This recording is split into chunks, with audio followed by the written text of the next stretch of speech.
पत्थर का मूर्ति को पूजा करता था। उसकी माँ कहती थी, बेटा ये क्या चीज़ है? बोला, माँ ये तो महादेव है। माँ बोला कि पत्थर है और ये महादेव कहाँ से आ गया? बोले, हाँ माँ ये महादेव है। छोटे से पूजा पाठ करने लगे। पूजा पाठ करते करते उसकी माँ ने बहुत तकलीफ दुख हुआ, गुस्सा से फेंक दिए। लेकिन वो बच्चा रोते रोते व्याकुल हो गया और कहने लगा, माँ तू मेरा महादेव को फेंक दिया। हमने उसको अपने दिल से गुरु माने थे। जो अपने दिल से जिनको गुरु मानते हैं वो गुरु होते हैं। हमारे साहब भैया तो ऐसा थे कि हम लोग कभी नहीं जानते थे कि महादेव हमारे गुरु होंगे, क्यों उनको हम लोग पूछते थे तो कुछ नहीं पाते थे। लेकिन आज उनको पूजे या दिल से तीन सुख करते रहे, महादेव आज सब कुछ हमें दिए और सब कुछ दिखा रहे हैं। दीदी अपना विवरण क्या कहूँ, कह नहीं पाती हूँ, लेकिन थोड़ा बहुत तो कहना पड़ता है। वो बच्चा जो था आज वहाँ महाकाल में जो शिवलिंग है वही शिवलिंग बन गए और महादेव साक्षात वो बच्चा का अपने हाथों से पकड़ के बोला, बाबू तू पत्थर जो पूज रहा था मैं यही हूँ, तुम मेरा पूछते रहना, मैं तुमको हर हमेशा साथ रहेंगे। पूछते पूछते वो बच्चा कुछ बड़ा हो गया। जब बच्चा बड़ा हो गया तो महादेव और माँ पार्वती सोची ये तो बहुत भक्ति कर रहा है हमारे पास, इसको कुछ जचना देना चाहिए। जब भक्ति के रूप में चल गए तो दुख तो जरूर होता है। परीक्षा लेते हैं महादेव, वो हमारे गुरु हैं। जैसे स्कूल में हम लोग टास्क देते हैं, गलत हो जाता है तो जरूर मारते हैं, उसी तरह हमारे गुरु हैं। जब वह पूजा पाठ करने, तो जब ये लड़का जवान हो गया तो कभी तो महादेव को छोड़े नहीं, लेकिन वहाँ पर जाके फिर माँ पार्वती और शिव जी दोनों चौरस खेलने लगे और कहने लगे कि ए भक्तराज तू ये बता कि हम दोनों ही चौरस में कौन जीतेंगे कौन हारेंगे। तो जिससे जिसका प्रेम होता है, जिससे जिसका आहट बना रहता है, उसी का नाम होता है। वो भक्तराज ने कहा कि हमारे महादेव जीतेंगे। इसने माँ को बहुत जोर क्रोध आ गया। जब क्रोध आया तो माँ ने उसी समय श्राप दे दिया कि जा रे भक्तराज तू अंधा हो जा। उसी समय वह भक्तराज अंधा हो गए। अब अंधा हो गए तो सोचे कि अब करें तो क्या करें, लेकिन हमारे गुरु तो इतना दयालु हैं कि हम लोग क्या बतावे दीदी।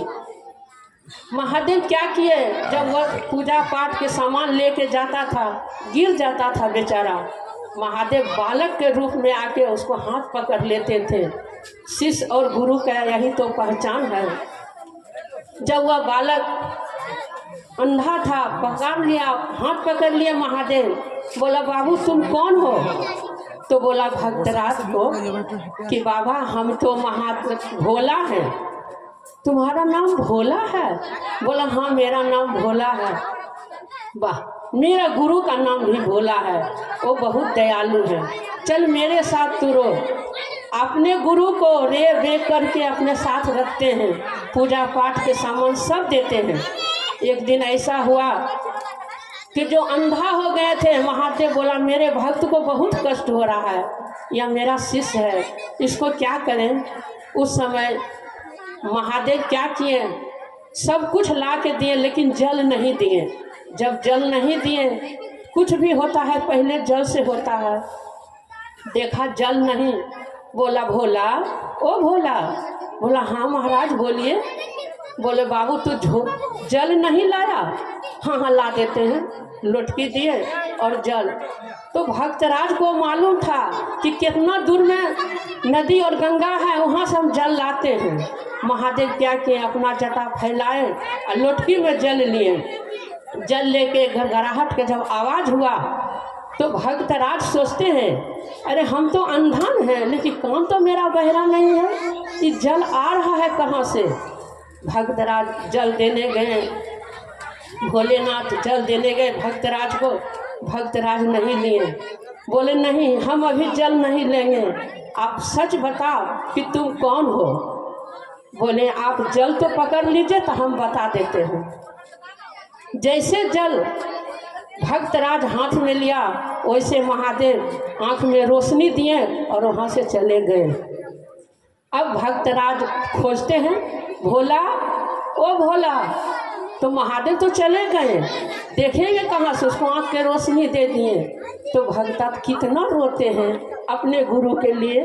सुनिए दीदी, उसी हम भजन एगो गाते।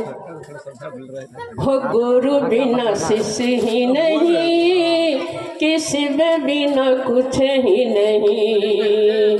हो घर आजा शिव गुरु, कि तेरा मेरा एक रिश्ता।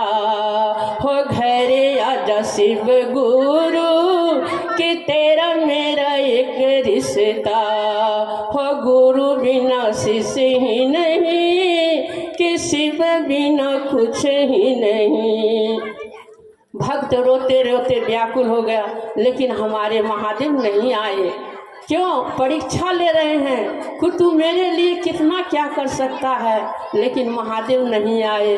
फिर रोते रोते पहाड़ पर चढ़ गया, और चढ़ के भी वहाँ पर जाके कहते हैं महादेव से, ए जिंदगी है 2 दिन का, क्या करूँगा मेला। ओ घर आजा शिव गुरु, कि तेरा मेरा एक रिश्ता। हो घर आजा शिव गुरु, कि तेरा मेरा एक रिश्ता।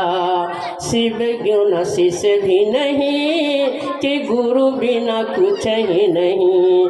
कि शिव बिना शिष्य ही नहीं, कि गुरु बिना कुछ ही नहीं। इतना कह के भक्तराज चोटी पर चढ़ गए। जैसे छलांग लगाए, वैसे हमारे महादेव अपने हाथ से पकड़ के अपने चरण में लेके कैलाश चले गए। यही शिष्य और गुरु का कहानी है दीदी। इसमें वाणी के साथ मैं अपने गुरु के चरणों में कुछ क्षण के लिए रखती हूँ। पुनः सभी गुरु भाई बहन को प्रणाम करती हूँ। मेरा प्रणाम स्वीकार करें।